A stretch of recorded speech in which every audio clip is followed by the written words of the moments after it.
নমস্কার, আপনারা দেখছেন সংকেত মিডিয়া, সোজা কথা সহজভাবে। বেহালা সাংস্কৃতিক সম্মেলনী ও বেহালা এস স্পোর্টিং ক্লাবের পক্ষ থেকে বেহালার দুই নবনির্বাচিত বিধায়ককে নাগরিক সংবর্ধনায় সংবর্ধিত করার অনুষ্ঠান আয়োজিত হল বেহালা সরস সদনে। এদিন বেহালা পশ্চিমের বিধায়ক তথা রাজ্যের মন্ত্রী ডক্টর ইন্দ্রনীল খাঁ এবং বেহালা পূর্বের বিধায়ক শঙ্কর শিকদারকে সংবর্ধিত করা হয় এবং তাদের হাত দিয়েই বেহালার গুণীজন বিশেষদেরও সংবর্ধিত করা হয়।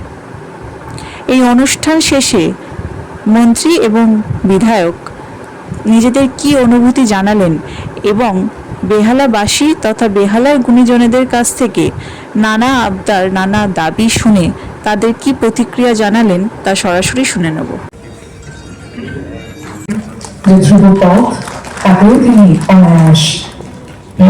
এমনি বলছি না, অনুষ্ঠান শেষ। রাধানাথ শিকদারের এরপরে সঙ্গীত রয়েছে, এরপরে এখানে উত্তর হালদার পাড়া ক্লাব সদস্যদের, এখানে উত্তর হালদার পাড়া ক্লাব সদস্যদের সবার কাছে অনুরোধ আপনারা আসন গ্রহণ। শিল্পী থেকে সাধারণ মানুষ সবাই যে এত আশা, কি বার্তা দিয়ে যাবেন?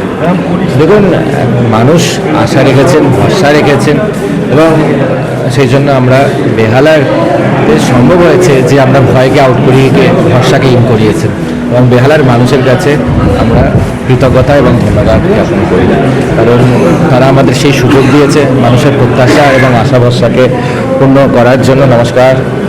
তো সুতরাং আমরা সবার আগে এখন আমাদের দায়িত্ব যে পশ্চিমবঙ্গের মানুষ তথা বেহালার মানুষকে তাদের যে নাগরিক পরিষেবা সেগুলোকে আমরা দিতে পারি, প্রদান করতে পারি, তার জন্য আমাদের বিশেষ প্রয়াস। দেখুন, এটা বেহালার এতগুলো ক্লাব মিলে সবাই মিলে বেহালার যে আমরা দুজন রয়েছি তাদেরকে সম্বর্ধনার সঙ্গে সঙ্গে তাদের সঙ্গে পরিচিত হওয়া এবং বেহালা নিয়ে আমাদের কি চিন্তা ভাবনা এই টোটাল বিষয় নিয়ে এবং আগামী দিনে পুজো আসছে, বৃষ্টি, সব কিছু নিয়ে আমাদের একটা সুন্দর বেসিক্যালি ইন্টারাকশন হলো। এটাতে কেমন লাগলো? এই যে সবার অনেক প্রত্যাশা আপনার থেকে। অবশ্যই সবার প্রত্যাশা রয়েছে।